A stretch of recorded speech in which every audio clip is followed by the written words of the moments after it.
need to change my screen so I can see all your beautiful faces. DJ, Michelle. Oh my gosh, it's so lovely. Hi, Anne. Well, welcome everybody. For those of you who may be listening in or have not been affiliated with Plenty before, my name is Jennifer Mulholland, and this is Jeff Shuck. We're the co-leaders of Plenty. We also have Brian Funk, who is one of our consultants, and Sierra, our head of experiences as well. Thanks for giving the wave. We are so grateful to just come together on a really full week. We were using some F-bombs about this Friday of fuck it Friday, and it's been a hell of a week. So we know how busy everybody is, and there's just a lot of change at play. And so really appreciate you coming online to share this time with us. We have a light agenda. We'll open and do a quick guided meditation for us to just center together. And then we'd love for you, if you're comfortable, to share what's present or ask a question. And we'll kind of just keep the focus on really high quality share of authentic learnings, leanings, and relying on each other as we are trying to be as present as we can and optimistic with the changes that are here. Jeff, would you like to say anything before we open up? I would just add that the intention is to, many of us now are on video all day with work or with school and our kids, or with our friends at the end of the day in happy hour. Oh, Elaine, yay. So fun. The intention of this is to maybe supplement all of that and just to be a conversation that's conscious and that is a safe place for you to share and us to share. And we'll go wherever you want to go. And like Jen said, try to keep it positive. Last week we had a whole range of things shared and said and asked as well. So it's really just an open space for all of us to be together. And we're so glad you took some time on Friday to be here with us. And Sierra and Brian are going to manage. If you are more comfortable not verbally asking a question, you can chat it through the Zoom chat as well. And we'll address those as they come up. And otherwise, if you would like to come off mute when we begin to share or to ask or contribute in any way that feels good, that would be super. If and when you do, we just would love that you introduce yourself and tell us where you're calling in from. We have people all over the country in all different places and all different circumstances. I am set up now in my bedroom, which really never thought my home office would now become my bedroom, but in Park City, Utah, and Jeff's in Michigan City, Indiana, Sierra's in Park City, and Brian is in kind of the northern woods of Boston, Massachusetts area. So again, thanks for being here. Why don't we all just take a quick moment and close our eyes wherever you are, unless you're driving, please do not do that. And take a nice deep breath. Inhaling your essence and exhaling out any tension, any stress, any worry. And do that 2 more times in your own unique way as you bring your awareness to the here and now, allowing any other thoughts or distractions or to-dos to just take a pause as we together join in this beautiful communal space. We align our heads and our hearts, and we notice the space between our left brain and right brain as we bring our awareness to our heads. This miraculous construct of our intellect, where our right brain and our left brain work in harmony to integrate our wholeness.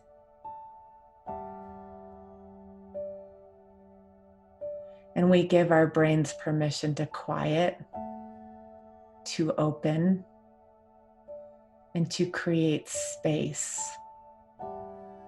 as our left and right lobes work in more harmonious fashion for what is now, for what can be. And then we take an inhale and we breathe our awareness from our head space down into our heart space, as we feel our hearts beat with vitality and health, with power, with intelligence, circulating our life force, our blood flow to our organs, our vessels, our lungs, our muscles, our bones. We notice this intelligence that we're not in control of and we're not controlling as we open our hands and open our hearts to surrender to this magnificent place and space. And in this space, let's invite some memory of when we felt incredibly loved, unconditionally loved by someone or something into that heart space of ours.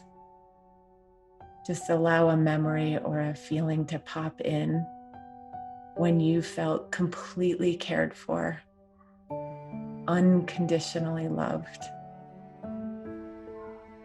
And then notice how that can then trickle out from your heart space and calm any places of tension in your body that may need unconditional love from you. Healing, hope, and wholeness. And we take that intention of unconditional love and we send it to everyone on this call and everyone that we are connected to our communities, to our workplace, to our loved ones, to our nation, to all nations. And in this space of love, we send that same unconditional energy of healing to the virus, to all people impacted by the virus. And we send it our love. We send it our healing.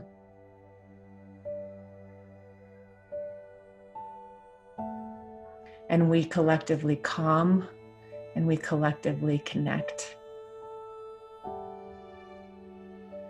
And then we bring back our intention, our awareness back into our heart space with a sense of calm and presence, knowing that we are not alone, knowing we are cared for, we are prepared, we are protected.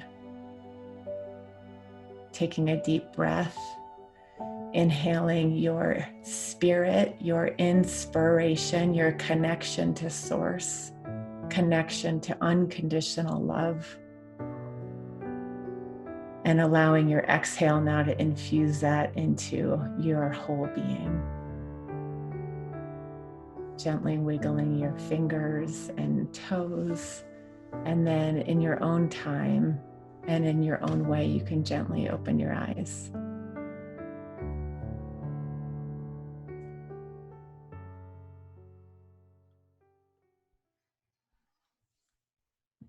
Lovely. Thank you, Jen. And thank you, everyone, for being here. Again, my name is Jeff.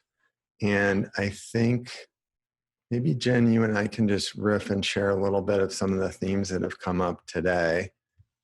Every day seems to be a new set of themes. And then we'll see what's present for all of you.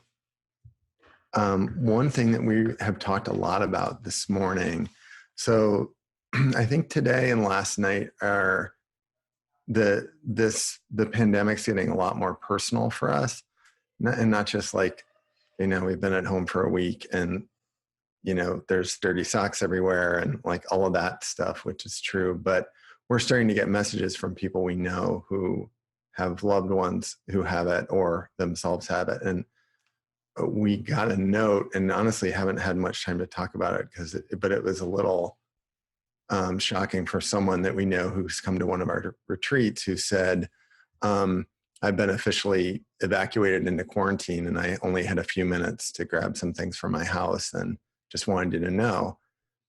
And I think one thing that's been present in our discussions today is this trying to have space for these two things. And one is being present to the real tragedy that's unfolding without being succumbed into like too much drama and negativity.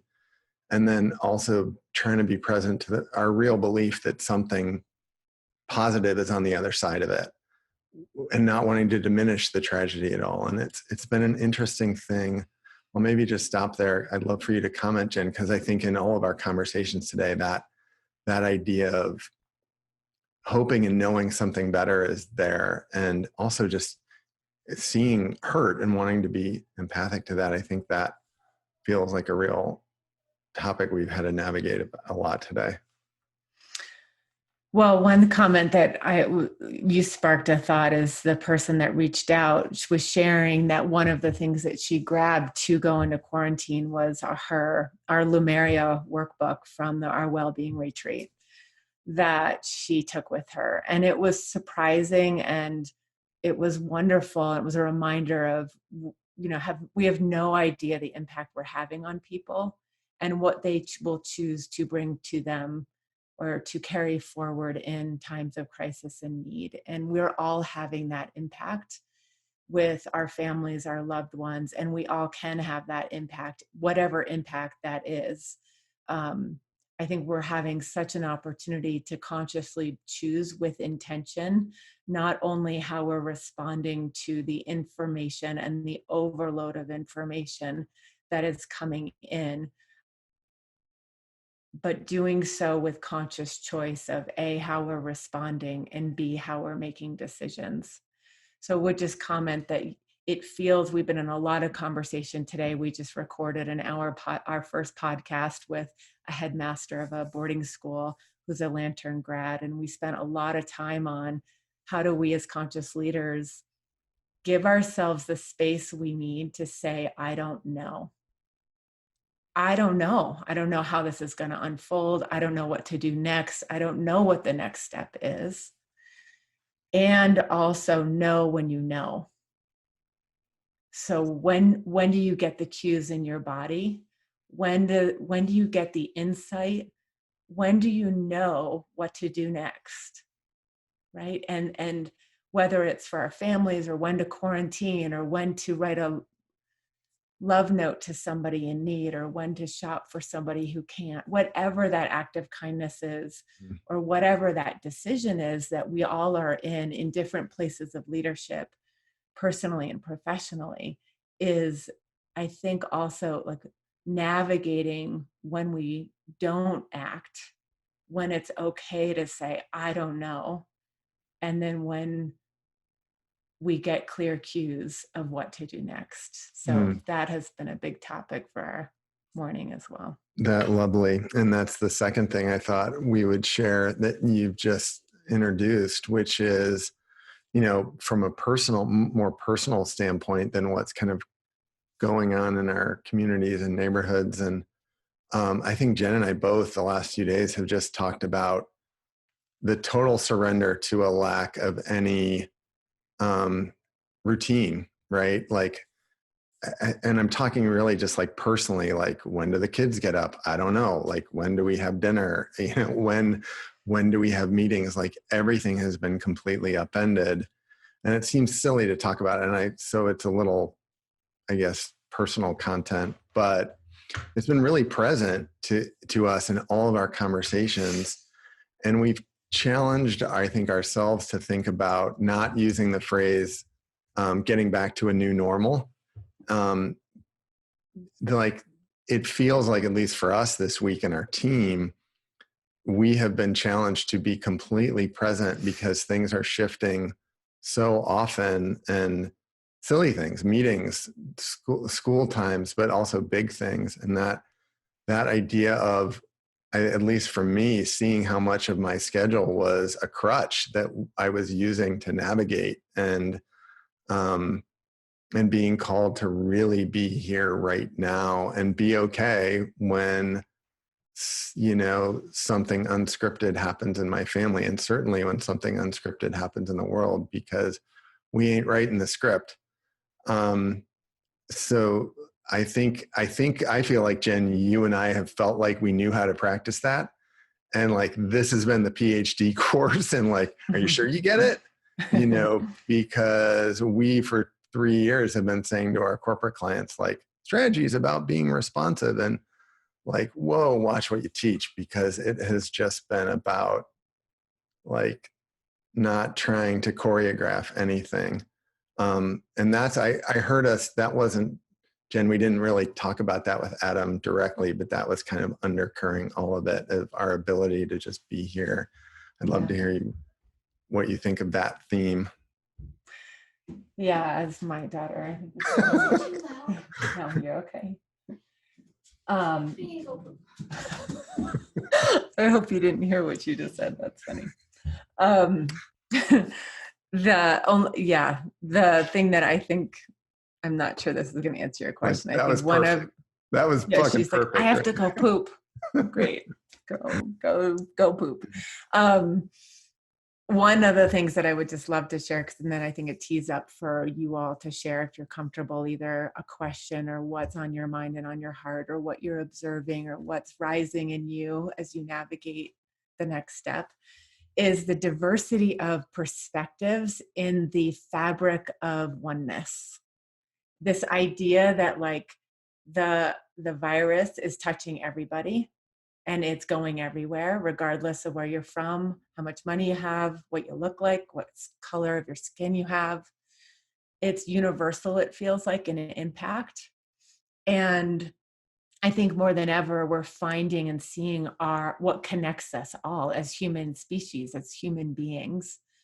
And that is so hopeful to me, that we can see our oneness truly, rather than it be a cliche or, fluffy comment or, whatever. However, the diversity of perspectives feels like it's heightened because, for example, I have a lot of friends that their days now are wide open. They don't have much to do. They are baking, they're learning new hobbies, they're exploring new paths outside, they're hiking, they're exercising, which is fantastic. And I am fucking jealous, because my life is totally different than that right now. Of work has doubled, and now I've added a whole family system, sharing space with my husband and myself and 2 kids. And my days are looking incredibly different. I get to try and practice when I'm getting outside and when I'm doing those things, but there's no right or wrong, but how it's impacting all our lives. Some people have lost their jobs. Some people are getting impacted with loved ones with the virus. Some people are away from home and can't even get home, So I'm really fascinated, and I hope on this call we'll see it too, just the way that we come to the life experience, and yet what unifies us underneath is this incredibly rich soil that I think is going to birth a whole new paradigm and a whole new beginning that I know is coming. So Jeff and I, we know this about ourselves. We could go on and take up this entire call, but this is not our intention at all. So we would love if you would like to share what's on your mind, or ask a question, or introduce yourself. We promise we will listen, and we would love your participation. So you can come off mute and raise your hand. Up. Wendy, it sounds like you will go Wendy and then Anne. That would be great. Wendy, it's so good to see you. So Wendy and I go way back. High school national lacrosse team back in no way. New York. Yes. New She's Yorkers. also a coach. Introduce yourself, babe. So, hey, I'm Wendy Basilico. I'm from New York. I lived in Park City actually before Jen when I was in my 20s, and I've been all over. I played professional golf, I taught golf, and now I do a lot of work around the mindset and really wellness and mindset. I basically use all my tools through my sports to help people really get clear with who they are and create a mindset that supports that. Um, so it's interesting, this whole, yeah, I mean, exactly what you said. The perspectives are, for me, I live in a tiny town, smaller than Park City, super small. I moved to Truckee a year ago in Tahoe, California. And, I'm lucky, fortunate to be able to go outside, and back home, all my family doesn't get that feel as much. It's a little tighter knit group, bigger towns. So I'm a little torn because I don't have family around, but we couldn't see them anyway. Um, but what's coming up for me is to really feel the different perspectives and to really serve in what I do. So just totally, I'm available to whoever, however I can help in the mindset, because I know it's just starting. I don't think a lot of people even see what's happening personally yet. I think a lot of people are in shock or maybe denial. But I do also want to bring joy uh, for what I have in my family, because I too am living. My boyfriend of long term, and I and my daughter are all under one tiny roof, and it's a juggle. Like one minute I'm on my bed right now as a desk, and we just juggle depending on who has calls, and this is just where we are. But I do feel like to bring joy, and also because I feel like there's so much heaviness out there, and I just want to bring joy as much as I can, and also realness of, I think there's also sharing how real it is and raw it is. So I mean, that's where my perspective is. I'm just here to serve, and yeah, I mean, I go one minute I'm tight in the house and there's a little tension, and the next minute I feel the heaviness of the world. And I think you're right on with Jennifer. I believe in like the fabric of us as a global and how we all connect. And I think it's shedding a light that we all need. So yeah, that's where I'm at. I don't really have questions. I just wanted to be with my friend when she offered this space. And I'm sorry I wasn't on the call last week, but I just wanted to be around people, like-minded people. It serves my soul as well. Thank you. Thanks for being here. I love that point, and would comment about, I think that's part of our humanity that is kind of rising, the light and the dark, the joy and the heaviness, the constriction, the contraction, and the expansion. And it feels like that the integration of both, or the and wherever that lies, is happening at a quickening cadence.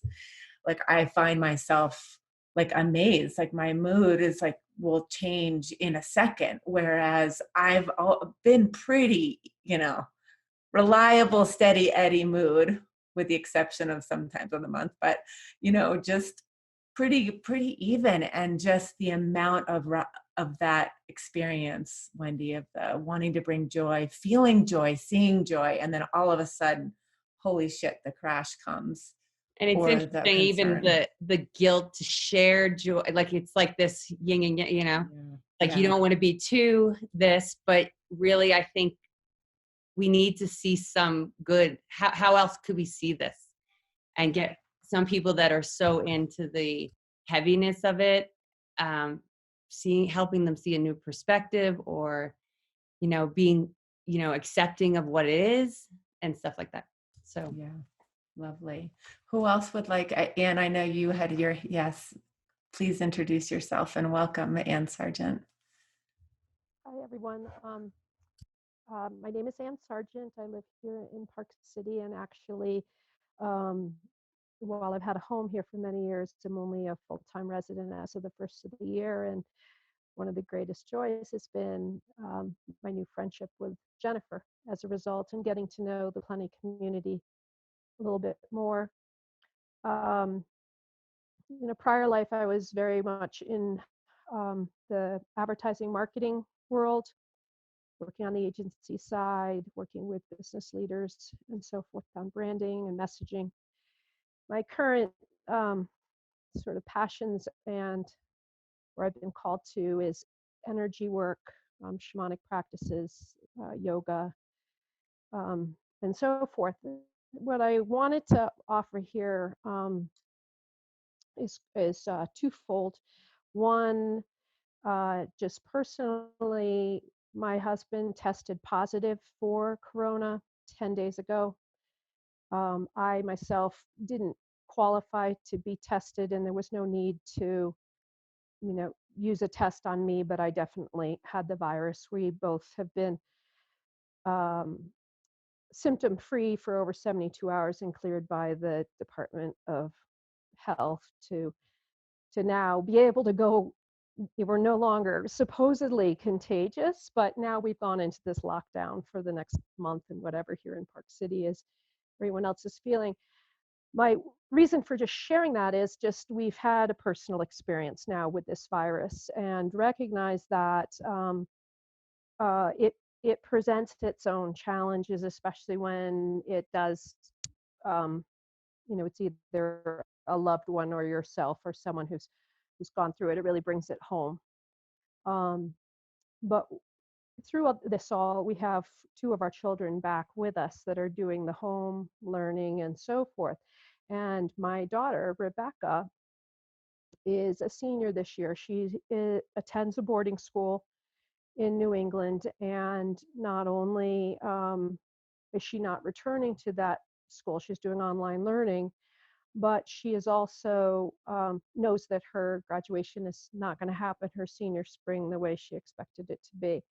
And while from a perspective standpoint as an adult, we can see there's much sort of bigger things at play here than the loss of a senior spring. But what I wanted to share here was the other night came to me and she was in tears and she said, "I'm really stressed. I feel out of control." And I, as her mother, felt all those needs of, I wish I could fix this for you. And one of the biggest realizations was in the moment, just holding space for her, just sitting with her for probably 15 or 20 minutes and not saying anything and just holding her while she just let her emotions go. And one of the things that became very clear to me that I want to share here is that she's experiencing a death right now, an energetic death of something that she anticipated was going to happen. And it's not going to happen. Much like when a loved one passes, you want them back. You want that that that individual to be part of our lives as we expected them to be. So energetically, we're going through in our own personal ways this death of what this time was supposed to look like. And I think as we are with others and being leaders in our life, we need to be mindful of the perspectives that Jennifer and Jeff have spoken so eloquently about in how not only do we move forward or encourage others to move forward, but also allow for people to even catch up Yeah. to how this is impacting them. You can't necessarily see a way forward in something until you process where you currently are. And there's lots that's been written on the 7 stages or 5 stages or whatever it is of death.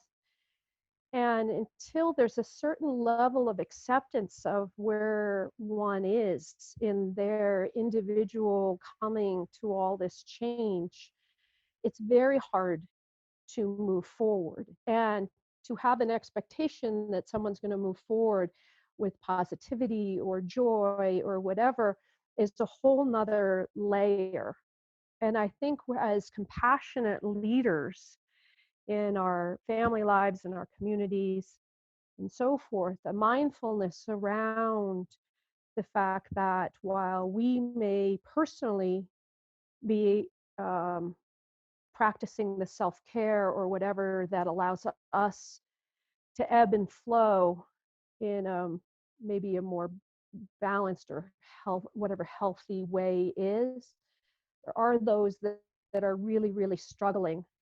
And holding space can be one of the most beautiful ways to show your compassion and kindness and love by just allowing them to be who they are in that moment and recognize that they are supported and loved for for that fragility, that vulnerability, that willingness to share, that they don't have to put some front on that everything's okay when they feel like they're falling apart. So I just want to share that, as maybe it might resonate with some of you. I know as a parent, um, there was a moment when I realized that maybe I really can just help by just being there to listen. We always try and fix, or I always try and fix, and this I can't fix. I can't bring back her graduation, but I can let her know that I know that she's hurting, and do the best there that I can in that moment. So anyway, it's beautiful to have this community. I appreciate being part of it. Thank you. That was lovely, Anne. And I would tag on and say my son is 18 and in the exact same position. And it's so tempting to be like, it's not a big deal, which is kind of the dad thing to say, or to say like something better is coming, or just the pep talk. And I think it's this grand invitation to be in someone else's shoes.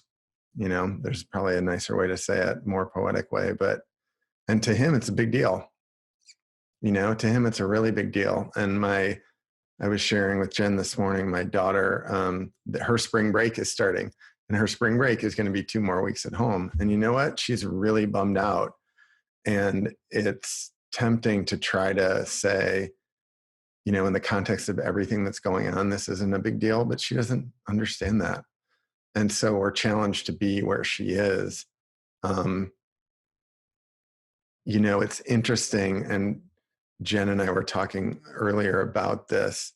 It's interesting the way the virus is spreading, even that as a country, we're not having one common experience. And everyone's at these different places of this understanding, and everyone's at a different place of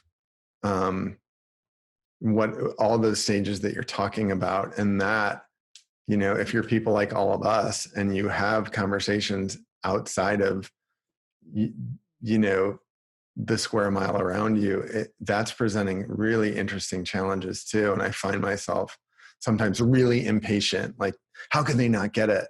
And other times I find myself really overloaded that of all the space we're holding. So I love the reminder of just trying to be where someone else is and not having to put our own narrative on top of it. It's hard to practice, but it's so worth practicing.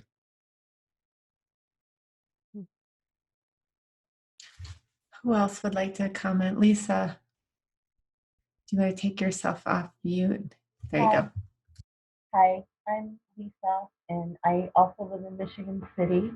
I actually am a Montessori teacher, and I had Jeff's kids way back when, and I'm teaching in Benton Harbor now, and it's been interesting trying to connect with the kids, doing Zoom and that kind of thing. And I'm technically challenged, so trying to make videos, and it's been crazy. But my heart goes out to the seniors. I also work with international exchange students, and I I help the families, the host families, and the students. And I have students now that are going home, and I just think of them going back, and they're going to be in quarantine, you know, once they get back to their countries. I've got one going back to Italy and another one going back to South Korea, and I, they don't get it. Their parents are calling and saying, you know, they want to go see their friends before they leave, and I'm having a really hard time trying to tell them no, they can't. It's just in the town and all that, you know. It's just, I worry about them, and the families, the parents are really, both parents are really struggling too. One family I have in another part of Indiana, they had to make that decision if they wanted their student to go home because different agencies work differently. I work for a few different ones, and some agencies were saying they need to go home right now, and other agencies were saying, well, if everybody's in agreement and the student can stay, that's fine. And then they changed that yesterday with one company, but that was when the host family had already decided to send them home because the dad was probably losing his job and they didn't know how long she would be here with everything. So it's been tough trying to figure out how to support them and know the right things to say. And I don't know. Yeah. Well, thank you for doing what you do as a teacher. I think we're all, though I can speak for the parents that are now homeschooling, have a whole different appreciation for teachers and educators for sure. And I think what you just said at the end hits a chord around, you know, knowing what the right thing to say is, like, and dropping that there even is a right thing. Because I think we're being asked to speak from our hearts, and that may be messy, and we may step in it, and we may use the wrong words, or what are the wrong words anyway, right? To what Anne was sharing, I think what people need and what I'm trying to practice, it certainly is more difficult at times, is where we come from is more important than what we say, because the other person will feel that intent beyond form, beyond the words, the gesture, the time you took to pause and pick up the phone, the time you took to share what occurred to you or ask a question or whatever that is in your heart. I can feel your care, and just coming and sharing from that place is a wonderful reminder for all of us, and dropping the need for it to sound like some way, look like some way, because it's who knows anyway, right? um and I think people are, what we need now more than ever is sharing our presence, like literally that cliche of that is the gift of where are we coming from, where is our care, and sharing from that place. People will feel it, and that will come back, because oftentimes what we're giving out is really for ourselves, right? It's really like that reciprocity of what we're sharing sometimes is really for us. They're the mirror, right? So I love that you shared that, Lisa. Thank you. Thank you very much. And I feel for all the parents right now who are scrambling. They have kids and they're, what do we do? And, you know, we're just now figuring out the Zoom thing. Our director is a music teacher, and he had the Zoom with the kids and just to see their faces when they saw each other on Zoom. I haven't Yeah. done it yet. My first one will be on Monday. I did a videotape this morning and sent to them. But I think they're just really wanting that connection, Yeah. like we're doing right now, and Yeah. I'm looking forward to that. I'm grateful for FaceTime right now because my daughter is practicing peer tutoring. So her and her best friend FaceTime, and they are getting all their homework together done. Oh, that's It's great. like brilliant. But yes. Great. Thank you so much. Thank you. Who else? Would anybody else like to share? Elaine, DJ, Michelle. Michelle, Dogs hi. gonna bark right when I come off mute. Sorry. I'm Michelle. I'm also in Park City, and um, I just want to express gratitude for technology. I am an extrovert at heart, and I love being with people, and I'm learning that most of my days are filled with being in person with people and being home quarantined, because we just got off of a flight a couple of days ago, and we feel that that's our social responsibility has just, and I'm not sure that I could be near people anyways right now here, but I miss that. And where I'm trying to shift into a space of gratitude is just that, yes, this technology for you guys for creating this space to see other humans. I have had the gift to be able to teach my nieces and nephews over Zoom. I'm a teacher once a week, which is so fun. And I wouldn't have been doing that probably if all of this hadn't happened. So just trying to focus on that space of gratitude. And like you said, Jennifer, that's in between the stages of being happy and then crying and then all the different emotions that are coming, and just really staying in a place of being gentle with myself and allowing myself to be in those spaces and not try to change those right away. But just the focus on gratitude daily is allowing me, I believe, to get through each of these days. Lovely. Lovely. I'm so glad you're back here in the States too, by the way. Well, not that Hawaii wasn't a state, but seriously. We're glad to be home too. Who else? Can I add one more thing? I knew, and if anybody else wants to speak, because I've already spoken, but I mean, I've really, the other thing that is just being still is like huge for me. And letting the answers come up when I'm quiet by myself and finding space. It's hard to find space right now. But just really taking the time to really be silent and let whatever's coming up come up for me and my clients. I think it's been a big help. So that was just an addition. I'm struggling with that. I mean, that is like, I'm having the opposite experience, I think, of Michelle, in that I've got 5 other people in this home, and we're so lucky. We have, it's a beautiful home and it's a beautiful area, and we're out in the middle of nowhere, which I used to complain about, and now I'm so grateful for. But I feel like my day has become so much more programmed, and I really have seen how much I need unstructured time. We were talking with a client the other day whose whole office has gone to work at home like most people, and she was just saying, oh my God, I'm so much busier because there's no water cooler talk, there's no lunch, there's no commute, and we've just filled it up with meetings. And I think that, like, finding that grand unwinding, Wendy, is what I want to kind of commit to this weekend and next week, because I really struggled with that. I'm still struggling as well. So it's not all easy. Yeah.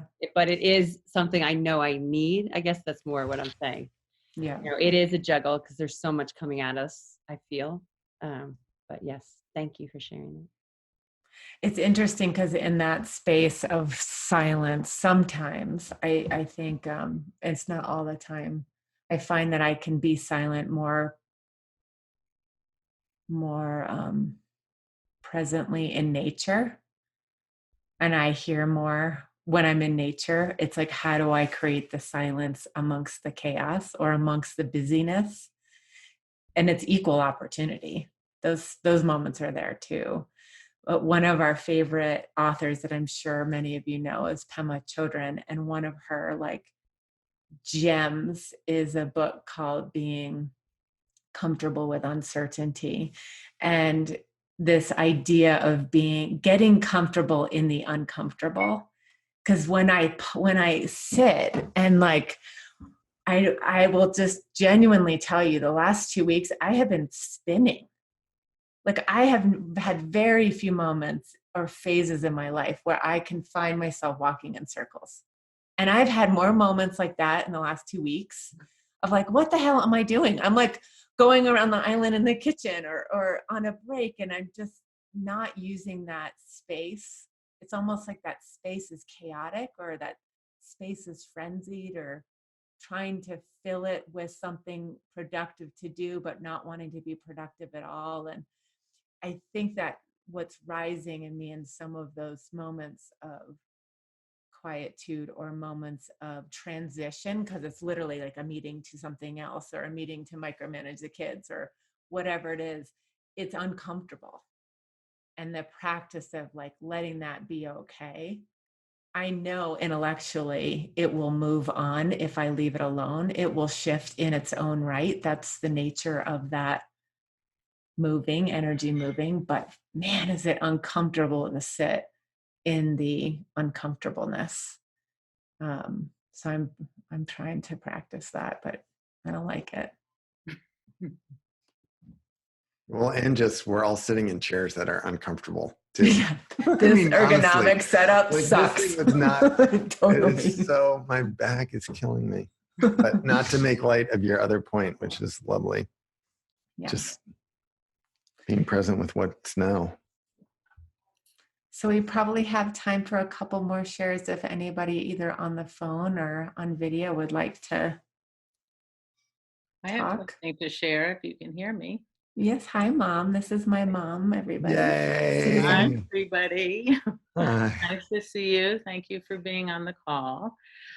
First and foremost, I would like to appreciate and empathize and be so compassionate for all your families that are having to go through such a change up in your lifestyle and how you're handling each and every day, which is very different. I live in Park City, fortunately, so I'm a mother and grandmother, but I don't get to see everybody too often. So I live alone, and that presents us challenges because I'm usually around the kids tremendously and helping out whenever I can. So it's a little bit different for me as well. So I have to kind of figure out what can I do for myself. And I also think, what would I do if I still had a young family like you all do? And so I reflected about, still having a young family in this time. And it became evident that I just have to really reshift my focus and not of all the news and what's happening and how people are handling things, but what would I do for me in the same situation being younger? And one of them was to think about the miracles that we all have each and every day. And how could I get in touch with that again? So I walk a lot, which is my therapy for myself, and noticing nature, as Jennifer refers to all the time, because our family has spent a lot of time in nature growing up. And I decided I would take a walk, and on one of my walks, I would just focus on what is the miracle that I see each and every day. What do I notice? Jennifer shared the other day about hawks that she saw, and I know they're all around, but I'm not focusing on that. So I chose to do that. And as I was walking today, I noticed the clouds, and for me, that was my miracle, because I could see such darkness and heaviness, and just right smack next to it was this beautiful blue sky filled with just incredible clouds of all sizes and shapes, and I saw, it came to me that just how quickly you can go in and out of all of this, to be positive, to be negative, but that it was so hopeful because you could see them right next to each other. And it reminded me of the light and dark of life and ourselves and people that we know. And so the compassion and the miracles came very far forward for me. So if I still had my family young and I could be with them, I'd say, let's each of us go out either together or separately every day, come home, tell me about your miracle, put it in a journal or share it at dinner. And you get to know your family and your kids a lot when that happens.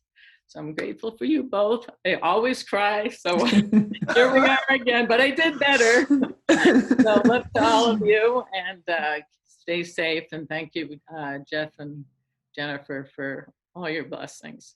You're the best. Thank you, I Mom. love you. I miss you. Thank you, likewise. I miss you Yeah. too, Susan. Oh, that's my friend Karen. I'm so happy we made it on the call. It's so nice to see you. And it's nice to see Jennifer, and it's nice to see you, Jeff, who I've never met, but I've heard a lot of very nice things. Yeah. Anyway, but it's true what you say. We both have said if we had our family, I don't know, there's one good thing about being old. And you said, I think, Michelle, about technology, which I'm very grateful for too, because I live here in Santa Fe and my kids are one in Brooklyn and one in Italy. So it's very different than what we're experiencing here, by the way, Italy, France, and England, where I have family. So we have no idea what could hit us. So it'll be very interesting to see. The Europeans are much more used to adversity than we are. I can say that. So we have to learn how to be more resilient in many, many ways, I think. And grateful, which I think we all are here, but grateful for what we have. Yeah. But they are very, very resilient. They're pretty amazing.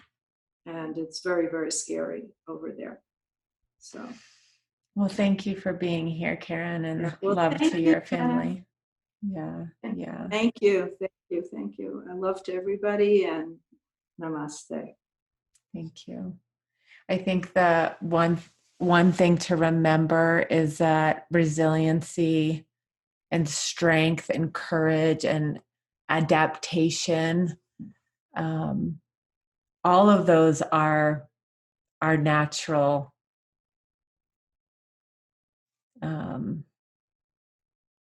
default, our natural capabilities, regardless of whether you're European or American. Like, I'm not saying that the experience has not made the culture more adaptable or more resilient, but right now more than ever, to rely on our own inner natural capability that we're wired, it's in our DNA, it's part of us to adapt, to evolve, to grow. It's truly our natural state.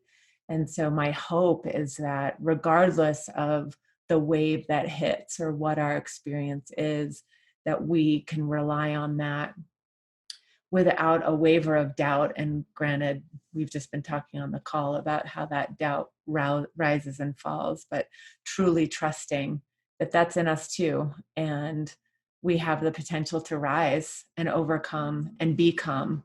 And what do we want to become in this time of great change and great shifts? Yeah, I love that. That's the great prayer right there. You know, what do we want to do with what we have in front of us? What a nice way to say it.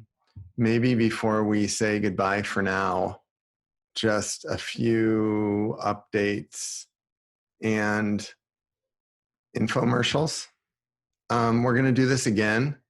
Don't have a time yet, but it's going to be, I would think, around this time next week. Don't you think, Jen? Mm-hmm. Should I keep going? A couple Yes. more. Okay. If you're on Facebook, we have a group called Coronacare. It's plenty of Coronacare. It's amazing how much momentum it's gained so quickly. And I was about to say it's ridiculous, but I mean that in a good way. So find us there. We'd love to see you there. For a lot of reasons about understanding our own reliance on technology, we've set up a text line. And maybe Brian or Sierra, you could remind me of the number because I don't have it in front of me. But the idea is just to reach people in a different way, and to have a way to reach people in a different way if we needed to. And if you text the word Coronacare to a number that none of us can remember. We'll text it to you. Yes. And if you do that, we'll send you notes and reminders, and there's been a couple kinks, I'm not going to lie, but we're getting we're getting it down. So you will not get 10 messages in a day. You might get a random love note though once in a while, exactly when you need it. So we'd love to see you on there. Yeah, and just so appreciate this community. So appreciate you all and the beautiful work, and the beautiful way you're sharing with those you love and your communities, and would just invite you to stay in contact with us if you need support, if you need help, if you need something. The Plenty of Corona Care is a wonderful outlet, but you can also just text us or reach out individually. I think I'm so grateful for the connections and the genuine sharing of expertise, and being so moved by how people are helping people. And that's the intent, right? Like, how can we as Hope Helpers help each other to create a better world that we hope for, that we can see? And that is totally within our power of what is here and what is to come. So really appreciate you so much. It fills our hearts to see your faces. And we hope you have a beautiful weekend of rest, of stillness, of the light and the dark, and of holding space for whoever needs it, as Anne shared, and most importantly, yourself. So love to you all. See you soon. Be well. Be Be safe. safe.